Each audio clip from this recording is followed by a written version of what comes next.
As you may know, PAAIA launched this initiative last year with the intention of encouraging Iranian Americans to be engaged in our society. When we launched over a year ago, we imagined a place where we, Iranian Americans, contributed collectively to our communities, both locally and nationally.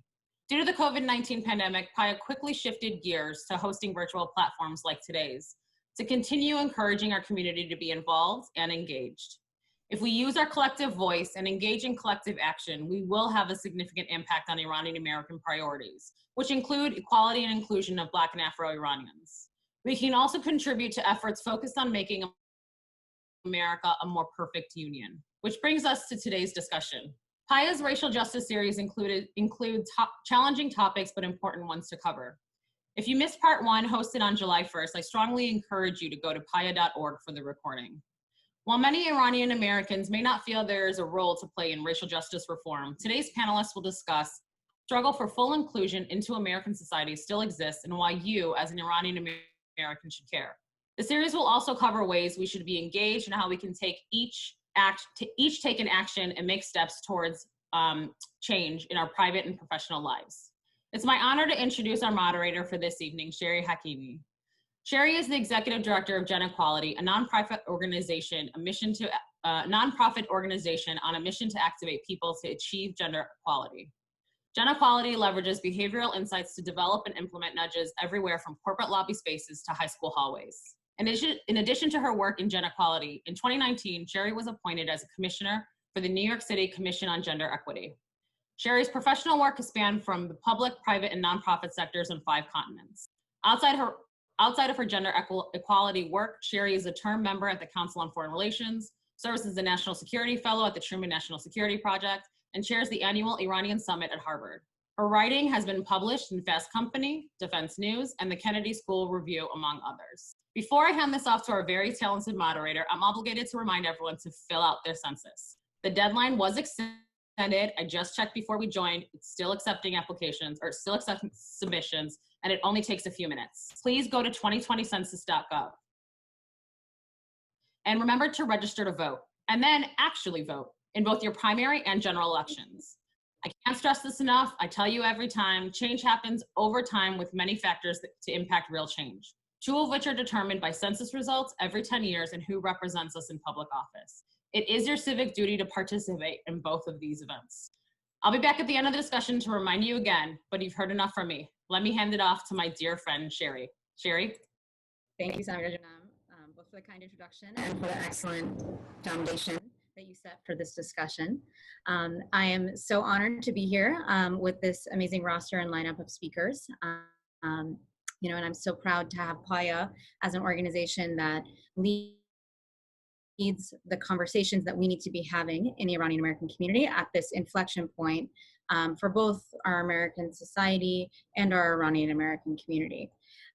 So racial justice is something that we've all been thinking about for the last few months. There's no way to avoid it, and it's incredibly important. And it's a conversation that's probably long overdue for many of us to have in our homes, at our dinner tables, with our friends, with our families. At this point, we really need to focus on what do we do differently? What are the things that we can each do at home, at work, in school, personally, as an individual in the society to make a difference and to make sure that we are, as Samir said, working towards a more perfect union and more perfect equality in this country that we've all chosen to live in.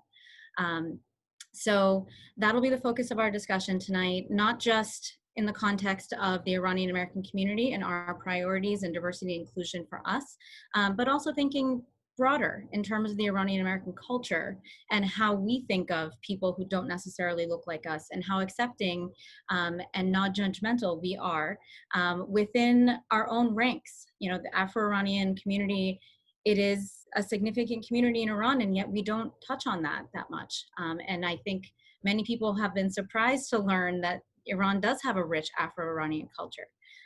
So I will invite each of the speakers tonight to introduce themselves, and then we'll launch into a discussion where we'll focus on what each of us can do to make a difference in the workplace, through philanthropy and charitable giving, and in the media and entertainment space and in the policy space. So with that, I'd love to turn it over.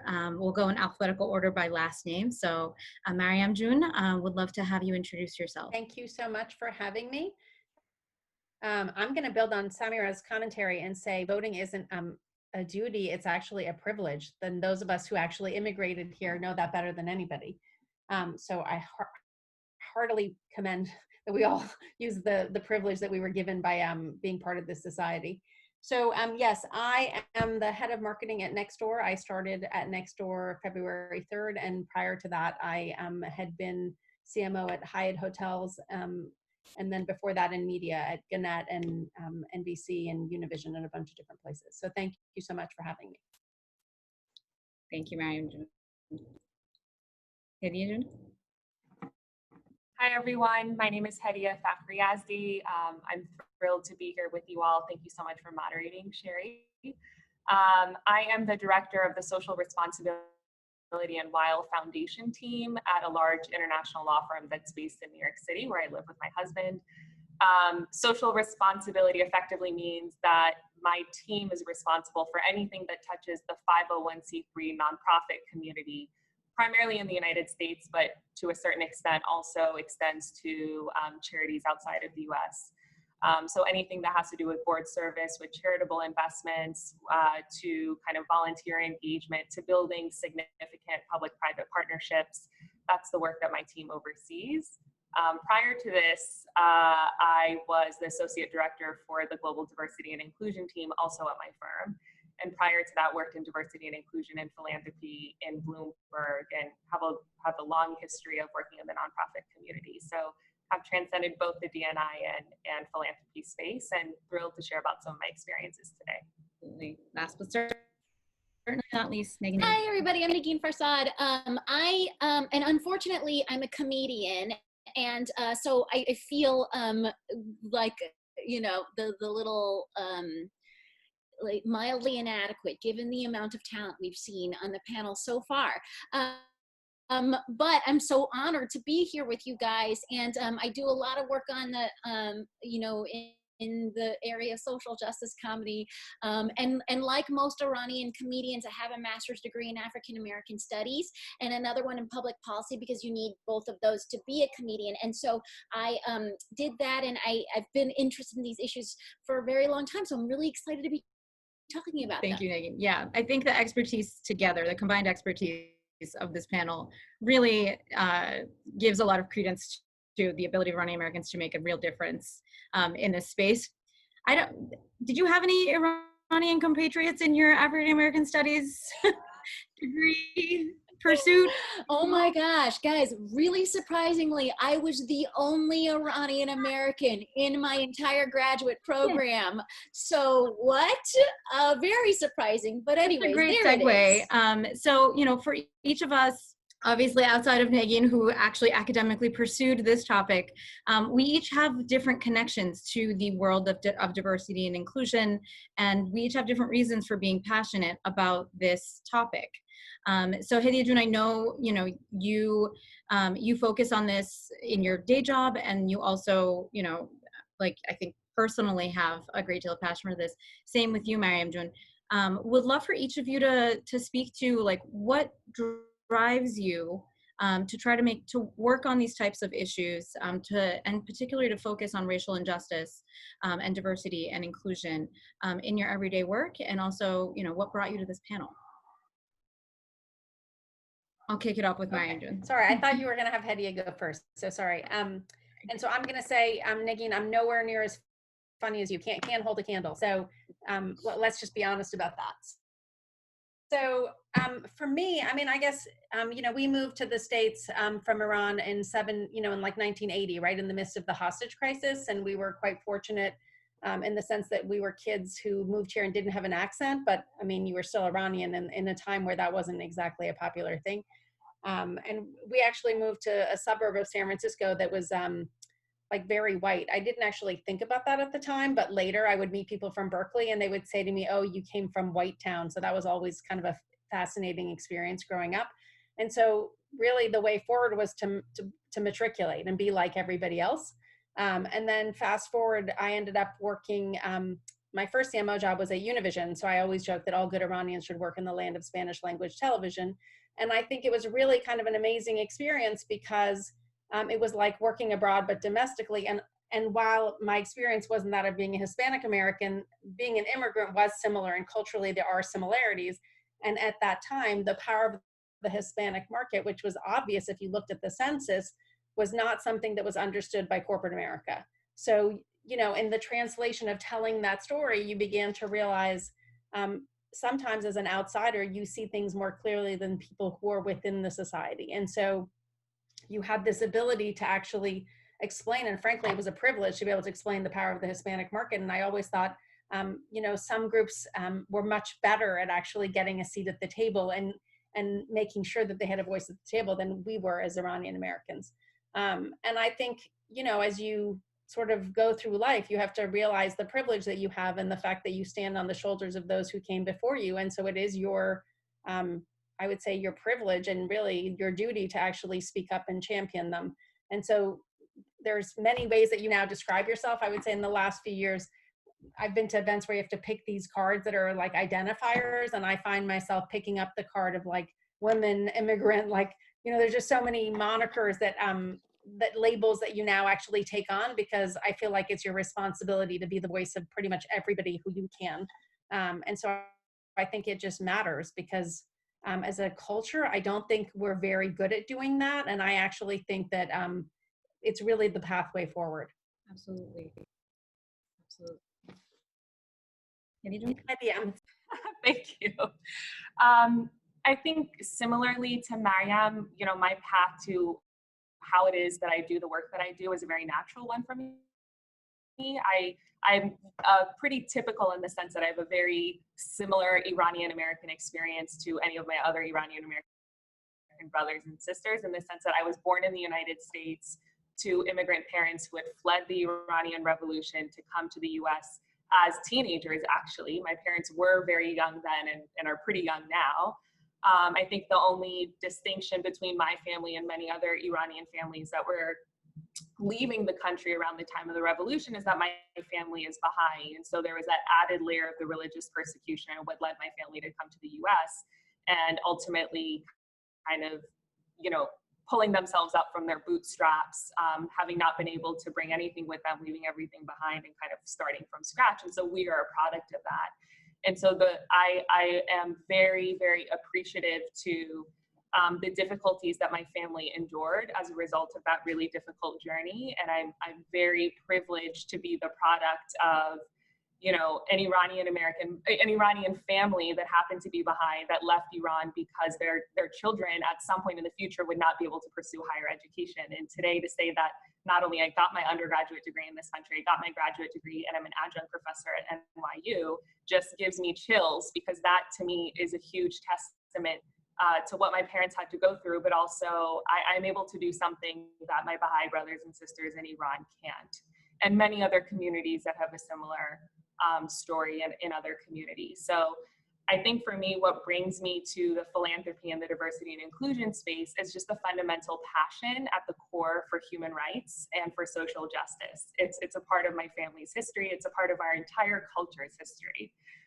starting with Cyrus the Great, for God's sakes. And I think, you know, it just so happened that my initial passion of philanthropy and ultimately what brought me to New York to work in philanthropy in the private sector ultimately opened my eyes to what I always believed, which was this sense that everybody should have a sense of inclusion and belonging in academia, in society, in the business community, whatever community it is. And through virtue of kind of the roles that I've had in the private sector, ultimately kind of landed in the diversity and inclusion space that over 10 years ago, I didn't even know you could be a full-time diversity and inclusion professional, and that all of the values that I was raised with were values that I could translate into action in the private sector, in a sector that needed this work and people that looked like us in a really, really dire way. So I like to say that a lot of it is right place, right time, but also what I tell a lot of people who are really trying to find their path and what they want to do in terms of their careers, I always say, when you follow your passion and when you're excellent at your passion, you will make money doing it, but you will find a job that is the perfect fit for you. And somehow I've pursued my life's passion, which is human rights and social justice, and ultimately ended up in a place where I practice D&I and philanthropy full time with other people's money. But I like to say that's kind of the best way to do it. So I'm in a sweet spot. That's great. Well, yeah, I mean, it's funny because I think my route to these issues is it started out in like a touch more selfish way because, you know, I was a kid, my earliest memory was in Virginia. We lived in the sticks of Virginia. And I remember as like a 3 or 4 year old, my brother, who's 13 years older than me, came home from middle school or high school at that point. And he had gotten beaten up because, you know, the Iran hostage crisis, or I don't remember. It must have been in 83 or 84, whatever. It was just garden variety hating on Iranians. And then we then moved to Southern California. I grew up in a small town in Southern California that was, my high school was like, I don't know, maybe like 50% Mexican. And so, you know, in Virginia, I was like the only little non-blonde girl in my preschool. But then in California, I was like easily confused with the Mexicans, but I was not Mexican, though I longed to be Mexican because everybody knew how to pronounce their names and like they had restaurants and radio stations. And so my journey, I feel like, has been one of just constantly looking for belonging and a place where and understanding what our struggle is vis-a-vis the struggles of other large minority groups. First, for me, it was, the Latino community. And then when I went into college, I started being really interested in, the Black struggle and what it meant to be another minority group next to the Black struggle. So that sort of, as a an idiot person in college led me to do, such daring acts as wearing a Malcolm X t-shirt on campus. I mean, I did that. But I think it was always trying to figure out where we are, because there was no discourse around being Iranian American. There's no discourse around being Muslim. And so to try to figure out like where I fit within a world of minority communities who had more well-defined struggles. Is it weird to have struggle definition envy? Anyways, I think I did. And so that's kind of what brought me to these issues. And I wanted to be, I wanted to go into politics, and I interned for Hillary Clinton and Charlie Rangel, and I was a policy advisor for the city, and I did stuff. But anyways, the forces, the arts forces, pulled me away, and of course, every Iranian parent wants a comedian child, and so I couldn't disappoint my parents in that way. You know what I mean? I had to become a comedian. It would have been really heartbreaking for them if I did something more stable.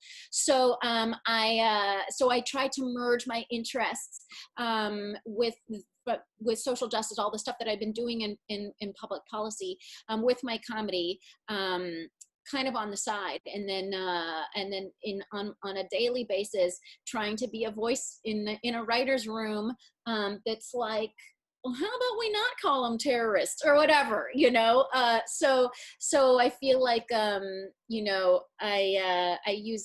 try and engage in these issues both in some of the social justice comedy actions that I do, like suing the MTA for the right to put up funny posters about Muslims and winning, and or on a more micro scale of just like being like an ethnic lady in a world where there are not very many ethnic ladies. Totally fair. You can't really teach how to be funny. We can all learn how to be lawyers and marketers and policy analysts, but funny isn't something that you can really learn in school. So your parents are very lucky to have you. I don't know if you get told very often, but just wanted to put it out. They finally came on board.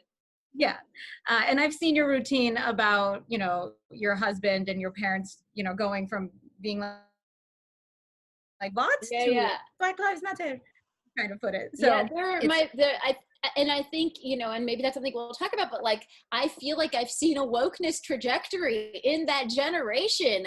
And I don't know if any of you have seen that, but it's really remarkable. I mean, I think for me, part of it was being like, I'm marrying a Black guy, you know what I mean? And they were like, what? Why? We obviously do not hate Black people, but why are you dating Black people that we obviously do not hate, you know what I mean? And then meeting him and loving him, and you know, having their own like relationship with him, and to, you know, to the point of you know, where my mom literally says, like, you know, Black Lives Matter. And so that is I think a trajectory that we're seeing in the Iranian community, and that is really really exciting. It certainly is. You know, a lot of times Iranians like to think about, we talk about how Iran means land of Aryans, and, you know, on the census, when it comes to picking whatever race we are, more often than not, we're told, you know, we're white. But when it comes down to it, I don't think other people see us as such. We don't really present as white in that traditional sense. And my own personal experience with this is that, you know, my family lived in New Hampshire. That was where I lived until I was 11. And I was always acutely aware that I was not like the other kids. Even though there were other Iranian kids in this tiny little town that we lived in, there happened to be several other Iranian kids in my elementary school, but we were always the odd ones out. We definitely were not the norm. And, you know, when I went off to college, my name is not Sherry, it's Hedieh. And that was what was put on my door to my dorm, and my roommate, a white woman, she had gotten there before me, and, you know, she was expecting, as she put it, an ethnic chick, because, and specifically she thought that my name was pronounced Sherere. So I've always felt a strong affinity with with minorities in the United States, and have always felt that we need to do more to advance the sense of belonging that everyone in this country, that helps make this country the greatness that it is, everyone needs to be understood and accepted, and needs to feel that sense of belonging. And as Iranian Americans who pride ourselves in our education and our culture, in our community, we absolutely have a role to play in this country's advancement. So that's I think a segue into the next question. You know, what are the ways that Iranian Americans, in your opinion, each, what are the ways that we should be engaged, and the things that we can do, since we do have this innate understanding of what it can feel like to not belong? What are the things that we can each do to ensure that we are part of this society's fabric's strengthening? Does anybody want to take it? Hit first? I think I have some thoughts on that. I mean, there's definitely, to further your point, there's data that also proves that people who, that for the most part, so this is a little bit of a gross generalization, but kind of go with me here, that for the most part, people who come from diverse backgrounds, like people who come from the Middle Eastern community, tend to be more inclusive leaders in the workplace. Because at least in this country, so we're not talking about what it's like in the UK or what it's like in France, because issues of race and gender identity and ethnic identity and all of that really, really vary depending on the geography and the communities that we're in. So especially in the US context, we're definitely an underrepresented group, but we are a privileged underrepresented group in that of all of the underrepresented groups in this country, we're consistently ranked among the highest in terms of wealth and educational attainment. And also from a privilege perspective, when we look at our community versus the Black community, we are more white for the most part. So that in and of itself, in terms of how we present, to your point, immediately puts us in a more privileged position. It doesn't mean that we don't share a lot of the same issues that other racial and ethnic minorities in this country might face. Some of them we might share, others of them we might not share, but I think it's really important to be reflective about what is it that is similar, and also what is it that is dissimilar about our community against other communities of color in this country. And I think in particular with regards to what can we do is, I think first and foremost is kind of understanding the issues, understanding and being really self-reflective, right? To be self-reflective, it's totally free. It doesn't cost us anything. You don't have to talk to anyone. You just have to talk to yourself and understand what biases are there that we carry ourselves. We are all human. It is totally, from kind of a neurology perspective, we are all predisposed to be biased about all sorts of things. That's just how our brains are hardwired. So it's okay that we have bias. But I think the self-reflection comes in is when we really try to understand where our bias is coming into play and how can we actively interrupt them. And that kind of goes into how we can actively demonstrate like anti-racist behavior, where it's like, I know that I am biased towards the Arab community, as a for instance, but knowing that, I am actively going to work against interrupting my own bias to break that bad habit of being racist towards the Arab community or bias towards the Arab community. So I think the understanding piece and really kind of being knowledgeable of the issues that are going on in our community is the first place to start. But also that social change and social justice and how we engage in it is a spectrum. We should not expect that every one of us will be chanting in the streets, Black Lives Matter. That shouldn't be the expectation. It shouldn't be the expectation that all of us are going to be making financial contributions to different racial justice related nonprofits. I think we all have to understand in what way do we want to plug in. And I think there's a unique role for all of us. Some people want to be more quiet about how they want to be a change agent, and other people want to shout it off the rooftops. But my ask would be, in particular, if you are a business owner, which many Iranians in this country are, in particular, if you are in a position where you control the purse strings of your organization, the financial strings of your organization, where you are a hiring manager, I challenge you to check your own biases. And I hold myself to this standard as a hiring manager with regards to how it is that we identify candidates for our organizations. Are we identifying people who look like us, who went to the same undergraduate institutions as us, that grew up in the same communities as us? Or are we checking our own bias and saying that we're going to really dig deep and come up with concrete ways to make sure that we don't fall back on the same bad habits that we have, where we are just reconfirming, we call it confirmation bias. We are confirming the bias that we have over and over again and falling into the small traps. And you know, that's kind of if you're in a position where you're a business owner, if you're a hiring manager, if you are someone who has been blessed with the gift of, you know, wealth, which we also have in our community, I really challenge you to invest significantly in nonprofit organizations or in academic institutions that are serving Black and Brown communities. You just have to research them. It's very easy to do. But these communities, by and large, are the most underinvested in our country. And in order to create a more equal playing field for Black and Brown communities in this country, we need the ability to invest in programs and educational resources and job opportunities and all that good stuff. And kind of the extension of that, which in my opinion is how you can really be an uber ally, is if you are someone who also has educated yourself and you have the financial resources to give, and you are willing to give of your time in a really significant way. For many of us as Iranians and those of us on this call, and we are subject matter experts in our field. We've kind of reached the pinnacle of our careers and we're striving for it, and we're subject matter experts. Consider joining the board of a nonprofit organization or an academic institution or a private institution where you can be a leader and a director and you are governing kind of the future of that organization. And in particular, look for organizations that are working with racial and ethnic minorities in this country.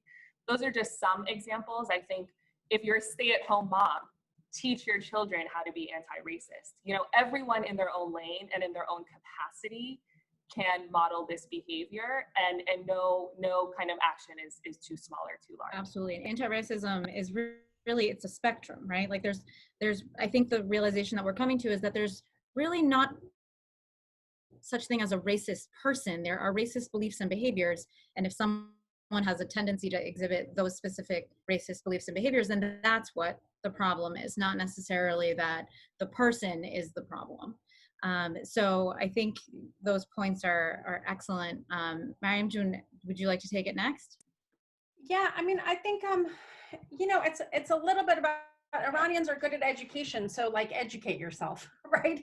I mean, it's not so hard. You don't have to go get a degree at Columbia. You can watch documentaries, right? Watch The 13th. It's like there's a million things that you can watch. And honestly, I'm heartened by the younger generation, right? I'm learning new things from my college age kids constantly, or from their high school classes, because they talk about these things more than they did when I was their age in school. So, you know, I watched the 13th because we lived in Chicago and I was working at Hyatt, and that was one of the movies that their class was watching, right? So we ended up going with a friend to visit somebody who was in a medium security prison. We drove 5 hours to visit him, and he had been an immigrant who didn't have papers, had accidentally shot someone, and got a sentence for 40 years. When you go visit somebody in jail and you sit in that room and most people around you are Black or brown, it takes you 6 hours to drive there, and you're dehumanized on your way in. And like the only food option is White Castle out of the vending machine. It's a really eye-awakening moment, right? Like, take the time to actually experience something that's out of your own everyday experience. You know, be curious. And so be curious and recognize your privilege and what that means, right? And so I was at a Fortune conference. Fortune has this Most Powerful Woman conference, which it was just a very fascinating thing to go, because, you know, it's a whole thing to actually get invited. You're at the pinnacle of your career if you're there. And it's a women's conference. So by definition, you're the minority in the world of business, which is its own thing. And they had started to invite sort of a younger generation of entrepreneurs. So there was sort of like a track that was of a younger generation. And I remember we were waiting to go inside. I was speaking to two women, one of whom actually happens to be Iranian, Moj, who runs BeautyCon. And she was saying to me, because the night before there'd been a panel that she hadn't agreed with the politics of, and she said, why didn't more people complain? And I remember being so struck by the conversation, because most of the people who had gotten into the room, who had made it to the Fortune Summit, knew that complaining was going to be the way you got asked to leave the room. So the idea that she thought, like, at a setting like that, like somebody should sort of make a scene and disagree, was just so enlightening, because that wasn't the way you made your way, right? To earn the seat at the table, to actually get invited to the Fortune conference. And then the two women said to me, where's the minorities here? And what they were pointing out was how few people of color there were at the Fortune Women's Conference, right? And literally, she was Iranian. I was like, oh, I guess now now I recognize I'm not white. And then the other, it was like, that's the three of us. And then there was Melody Hobson and, like, you know, the woman from JP Morgan, and that was it. And so it was a moment of recognition that they don't play, the younger generation doesn't play by the same rules that we had to. And this is where I say we stand on each other's shoulders, right? The next day we went in, there was some session that she didn't agree with. She got up and made a whole like scene and had somebody videotape it and put it on social media. I was like, good for you, right? Like, so I'm going to be more aggressive than Hedieh and say, you know what, actually use your voice loudly, because you know what, change isn't going to happen the way we've been doing it. Otherwise we wouldn't be sitting here. I mean, the number of times I'm on a panel talking about D&I and like literally the numbers haven't changed. It's like, okay, you know what, enough talking. Like, you got to actually make things happen. So commit to something where you can meaningfully make a difference.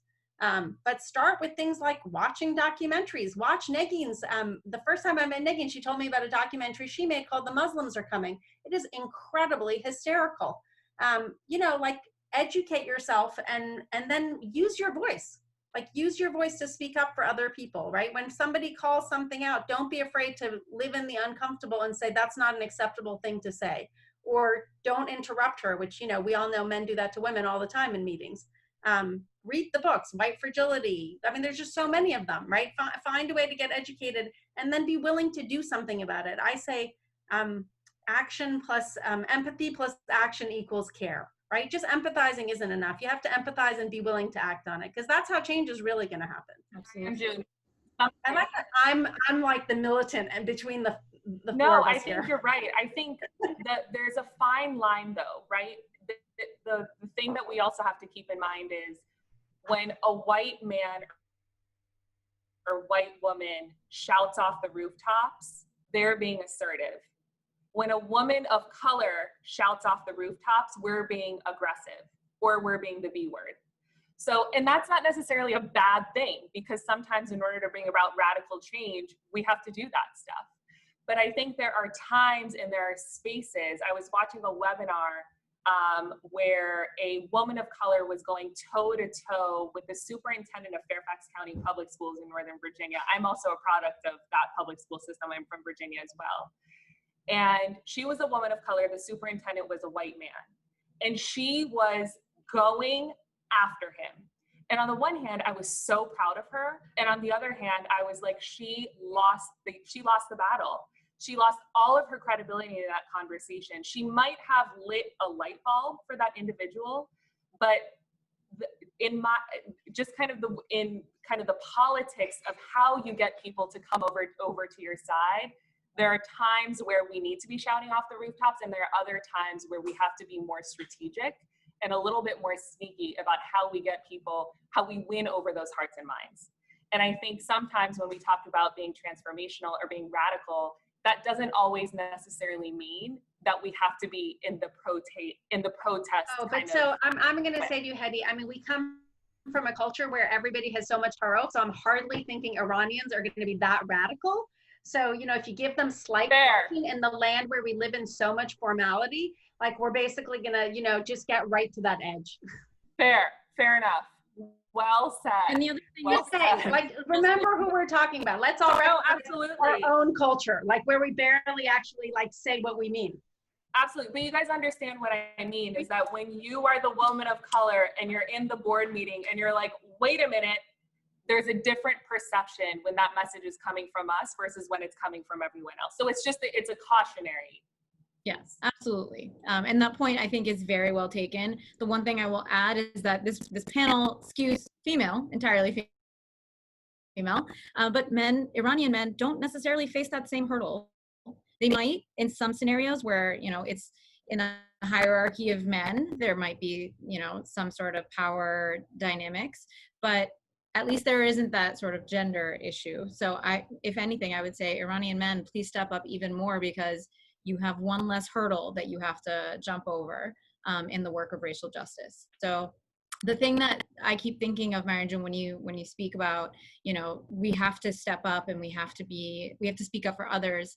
I keep thinking of the quote, then they came for me and there was no one left to speak for me. That is not the situation that we ever want to be in our, you know, for us. And that's something that always rings in my head as I'm thinking about what drives me. Like, we have to speak up for each other. And when it came for the Muslim ban and other, you know, bad policy decisions that were made under the current administration, the African American community was there for us at JFK Airport, at LGA, at DCA, at LAX.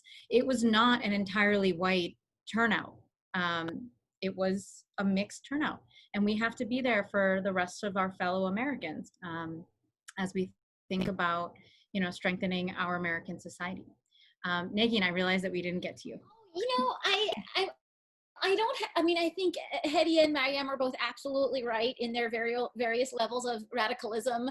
And, you know, and I think everything they said was exactly spot on. I think I would add something more on the kind of Pollyanna, like small scale, which is that, you know, and I've shared this story publicly before, but like, I remember when my parents had, you know, like I said, I grew up in Palm Springs, California, and we got these Jewish neighbors, they moved in next door. And, you know, Iranians have historically been a little weird about Jews. I think we can all agree. And that has, so my parents moved in, these guys moved in, and my parents were like, oh, we have like Jewish neighbors now or whatever. And then those Jewish neighbors came to my parents' house and they brought a rum cake to my parents. And they're like, hi, we're new to the neighborhood. Here's a rum cake. And, you know, and the rum cake was moist and delicious. And was it made from the blood of Christian babies? Maybe. You know what I mean? I don't know. But my point is, my parents were so floored by this act of generosity, by this one little gesture, right?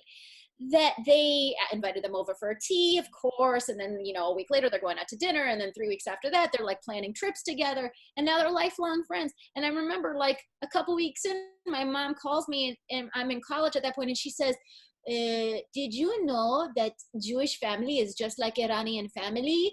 And I'm like, yeah, lady, like every family is like every family. Did you need a rum cake to figure that out? You know, but the thing is, She literally did need a rum cake to figure that out. And so my question for all of you is, where are your rum cakes and who are you reaching out to? Because it really is these small gestures. And I'm thinking of just even an interaction I had yesterday. I'm the lady, you know, I'm the like, hey, what's up lady on the street. I will, hey, what's up, like literally every single person on my block. And I ran into this neighbor and we started talking about school openings. He has a kid, school age kid, and, you know, he's worried about school reopening and all that stuff.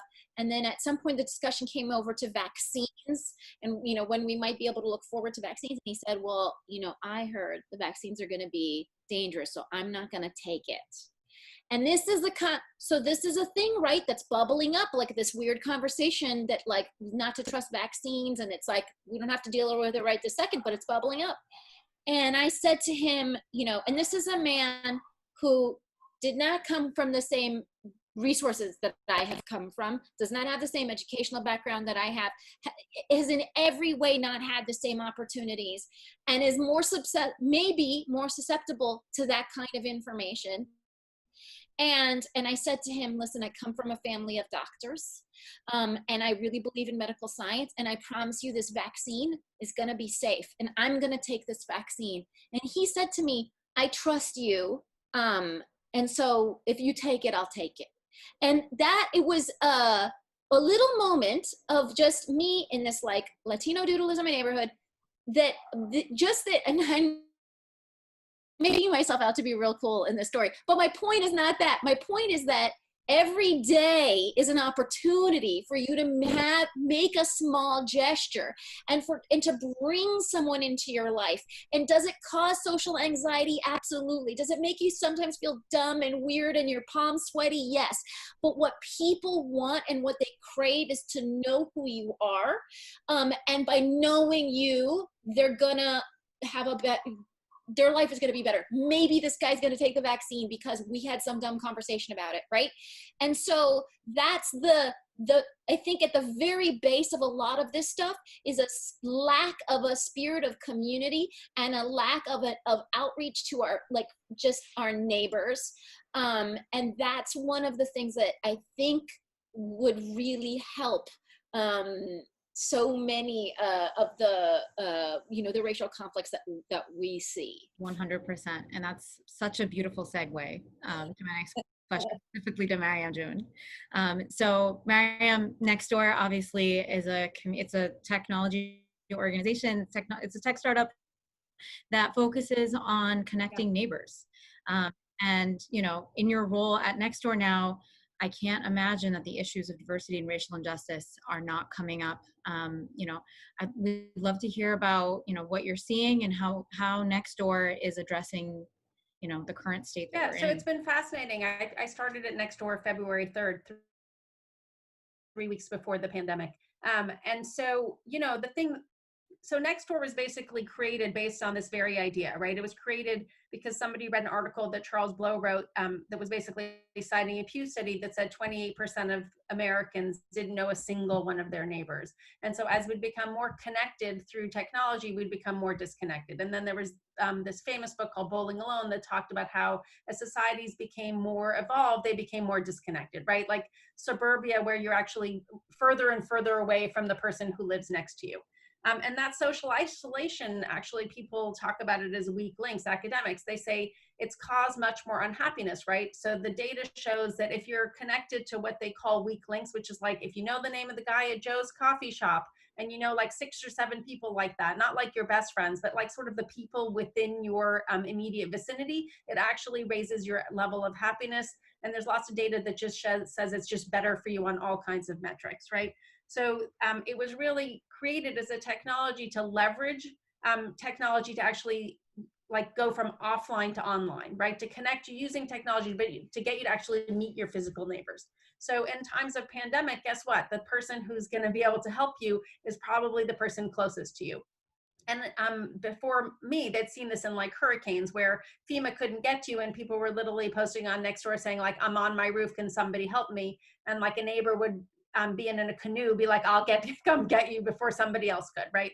So pandemics bring out lots of things, right, as we've seen. But one of the things they bring out, and you see this actually in a lot of things like revolutions, which many of us have lived through, is it also brings out a sense of community and people wanting to help each other. So I think when COVID first broke up, what we saw on the platform, and really you only see your immediate next door neighborhood on Nextdoor. It's not like Facebook. You're only connected to those who are within sort of your proximity.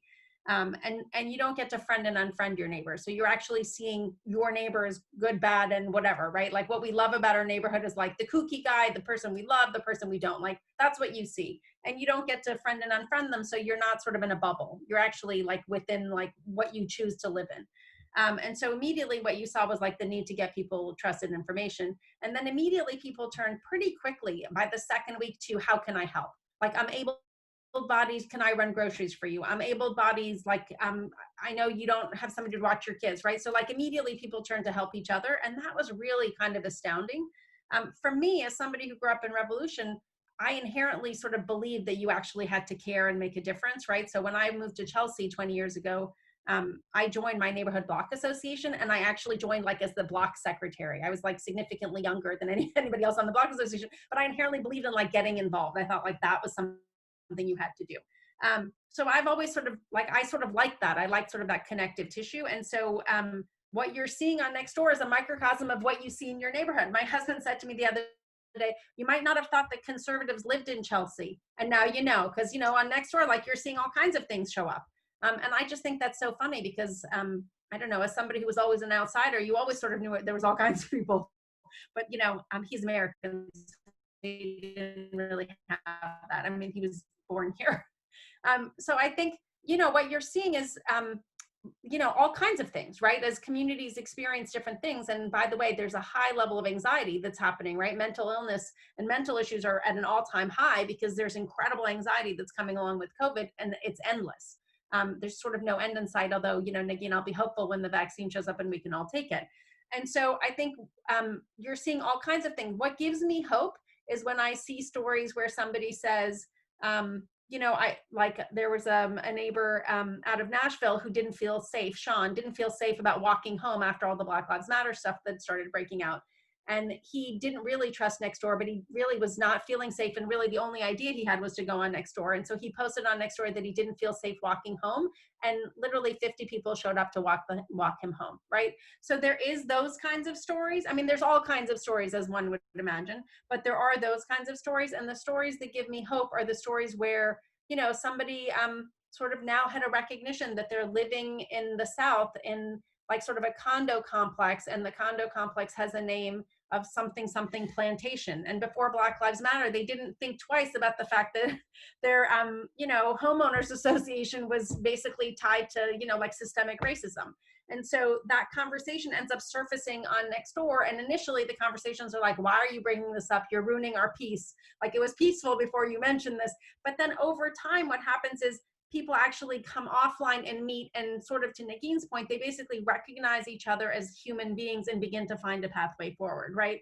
And so we're living in an incredibly divided time, but if you can walk in somebody else's shoes and recognize just the humanity, I mean, of course there's the extremes, but most people sort of live somewhere in this murky middle, and they're coming to terms with something they didn't really realize before, right? Which is this sort of this bias that they sort of took for granted for not thinking that they didn't have it, right? And I think that the more we enable these conversations, the more we're going to be able to find a pathway forward, right? And I think for me, that's what made Nextdoor interesting. It's why I decided to go back in, and frankly, it's why I'm hopeful, right, about the pathway forward, right? Like, you know, you and I were having this conversation while we were waiting for this to start, and like I inherently, like, I'm the person who like gets involved. My husband always worries that like somehow I'm going to get shot because like if I see something, I go running towards the problem.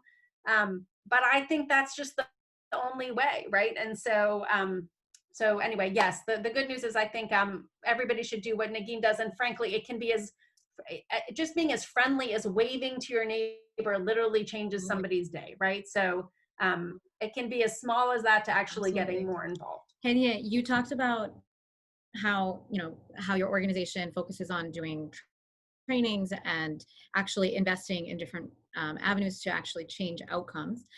Would love to get some tactics and tips and tricks from you that you share with your colleagues and in your work on how we actually move the needle towards anti-racist behavior and cultures? I think it's really difficult. Each culture and each organization is going to have a unique set of circumstances. We can't have a one-size-fits-all approach to addressing diversity, equity, and inclusion at Nextdoor versus at PAAIA versus at Weil or at Bloomberg. Each organization is going to need a different approach and a different strategy. Frankly, I think there's a lot of research that suggests that diversity and inclusion training actually does not move the needle at all. So while it's important, I think the reason why it's not effective, it's like if any of you have ever had a personal trainer, your personal trainer will tell you, you have to do this activity every day for 21 days in order for it to become a habit, right? And it actually takes a lot longer. I don't know how long it is, but let's say it takes 3 months to break the bad habit, or a year to break the bad habit that took you 21 days to build. So we're dealing with 200 plus years of oppression and systematic racism in this country, and we are trying to combat it. And we're throwing diversity and inclusion professionals at the problem and all sorts of financial resources at the problem, and we're like, let's fix it. It's not that easy. There's a lot of problems to fix, and this is a long haul situation. And so it just becomes, I think, a matter of like, what are the quick wins that we can achieve? What's kind of the low hanging fruit, and then what's kind of the longer term stuff?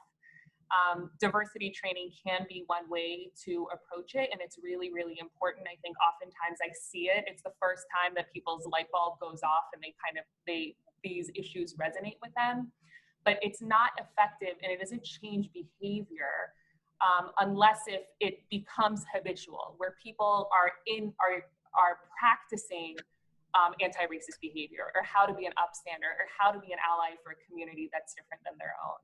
So if you kind of practice that self-reflection and put time into kind of the habit-changing behavior, that's kind of the best thing at an individual level.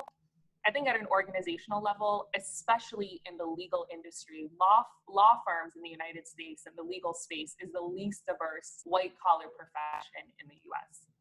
So thankfully, we know we have a lot of Iranians that we know and love that are lawyers. So that's like, thanks for that. That's wonderful. But in terms of the Black, Latinx, LGBTQ+, also like women communities in the legal industry, significantly underrepresented and disproportionately underrepresented as compared to the percentage of the population overall that exists in those communities in the US.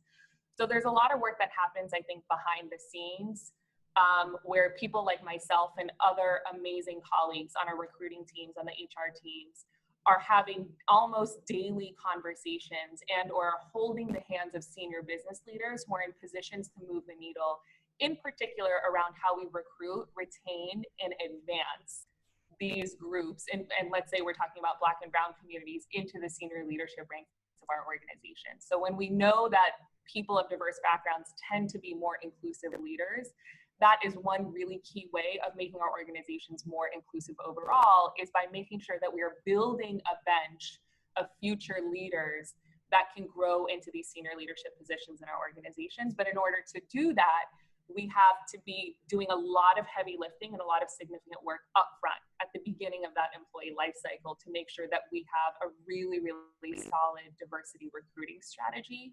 And that when we are bringing that diverse talent into our organizations, we are doing everything that we can to make sure that they feel included, that their voices are heard, and that they have a sense of belonging in those organizations, because we can lose them just as quickly as we brought them in. So it really is, that's kind of the recruitment, retention, and advancement life cycle that we focus on from the D&I perspective.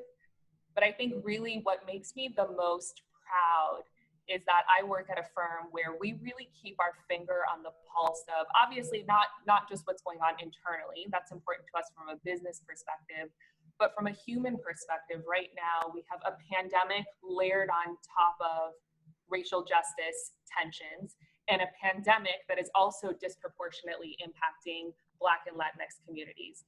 So with food insecurity issues layered on top of that, with comorbidities layered on top of that, with Black Lives Matter movement happening in the streets, there's just a lot going on, and people are really, really hurting. So in particular, in an industry like mine, where Black and Latino lawyers are underrepresented, they can barely wake up and come to work in the morning with everything that is going on in the world right now, let alone show up to work and be a great law firm associate or a great law firm partner.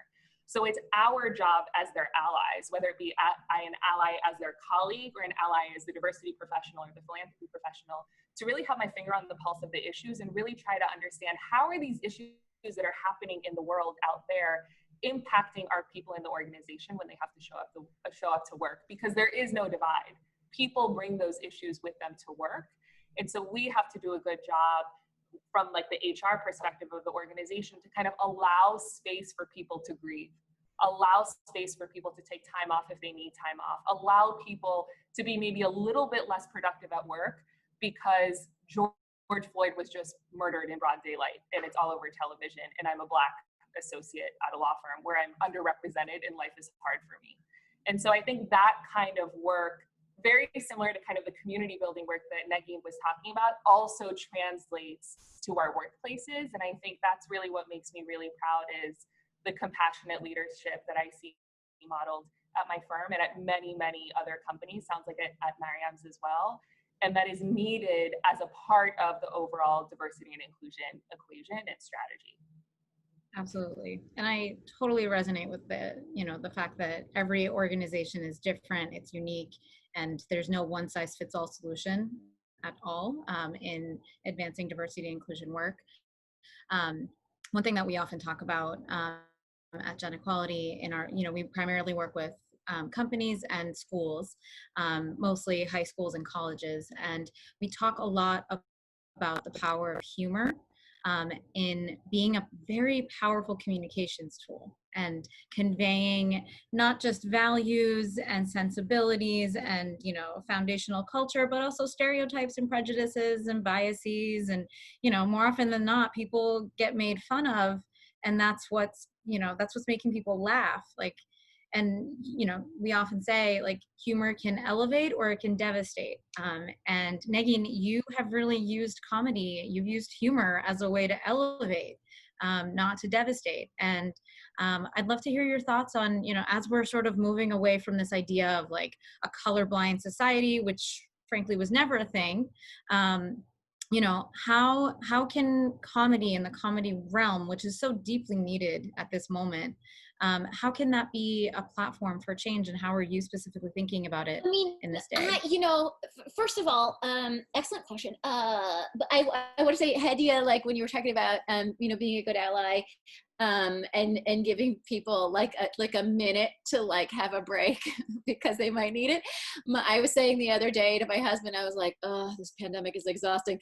And then he said, yeah, being a Black man for 37 years is also really exhausting. And I was like, touche, sir. I'm gonna rub your feet right now. You know what I mean? And I think there's we see a lot of moments of that, and ways that we can help, both large and small. And in terms of comedy, I think that it's funny that you find me on this day, because I have a podcast called Fake the Nation, plug, and it's a comedy podcast. It's a roundtable of comedians, and we kvetch about the news, we kvetch about politics. And this show's been going on since the 2016 primaries, and so I've been in the fucking Trump muck for a really long time, and it's really every aspect of this administration is trying to bring me down as a comedian and really just just suffocate comedians, you know what I mean? Because it's no longer funny, you know what I mean? And then I think what's happening now with the pandemic is it's trying to, the breathless reporting by an irresponsible media of the pandemic, and just the constant negative, the think pieces is Paris dead? Is New York gone? You know what I mean? These headlines that you're just stop. You can't give us these kinds of headlines and then expect us to just be normal tomorrow morning.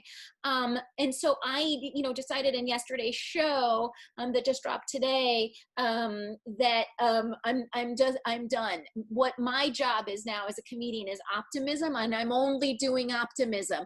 Like Kamala Harris is the VP. You might have 100 criticisms about her. They're all valid, but guess what? I'm really fucking excited. You know, I'm going to go out there, I'm going to vote, and I'm not just going to be excited about Joe Biden. I'm going to be excited about all the down ballot races. I'm going to look into them. Who's in there? Are there some people of color that I should be supporting with my money and my time and my platform? Like that. That's my job, is that I'm excited. The fundamental fabric of America is not over because of a pandemic, the way it wasn't over because of previous pandemics, the way it wasn't over because of 9/11, the way it wasn't over because of other wars. We can bounce back, and we need to all, and my job is optimism right now. It's comedy. It's mostly optimism with a side dose of comedy. And I say that just because I can't live this way anymore, and I don't think any you know, my husband, who's been Black for 37 years and he's tired, he also can't like stand to see me like drag him down, you know. And so I think our role, for those of us who have the bandwidth to do it, is to say optimism. That's what we're doing. That's the only thing we're doing. And that, you know, we're going to vote and we're going to fucking do this thing. You know what I mean? And that hope is the only thing I have. And so that's my job. Love that. Absolutely. Okay. So we've gone a tiny bit over, so we'll do a quick lightning round. Action items. So what would you love for each of you? What would you love our audience? One thing, if there's one thing that they can do to, you know, advance the anti-racist agenda and to make sure that we are being active participants in the quest for racial justice in the United States, what's one thing that every member of the audience could and should do today, tomorrow, next week, but they should leave here and go do? I'll go first. Who wants to go first? Watch the 13th. I mean, literally, easiest job. Watch a documentary called The 13th. It's amazing. It'll open your eyes. I'll go. I already said this, but I'll say it again. Say what's up to your neighbors whose gaze you constantly avert. Stop averting your gaze. Look them in the eyes and say what's up. And I think I would say, again, this is like a 101 level task that we can all do at any time, but also continue to do over time, is to do that self-reflective work and to really be honest with yourself about what areas it is where we're harboring our own biases, and what we can do to interrupt them and to kind of break those bad habits. Yeah. I would say the last thing that I would say is we talk a lot at genEquality about language and the way that we describe other people, the way that makes them feel, the way that we think about them. So the next time you catch yourself saying that a Black person is articulate or any other, you know, problematic stereotype, try to think about why you're saying that and what other words you could use to think about that person and how that can have an impact on our broader culture. Samira, I know you have a few words to wrap us up. Yes, thank you guys. Thank you guys so much. Sherry, Maryam, Hedieh, Negin, I appreciate all of you for joining us today. And thank you, Layla and PAAIA, for continuing to make this a priority and bringing today's group together.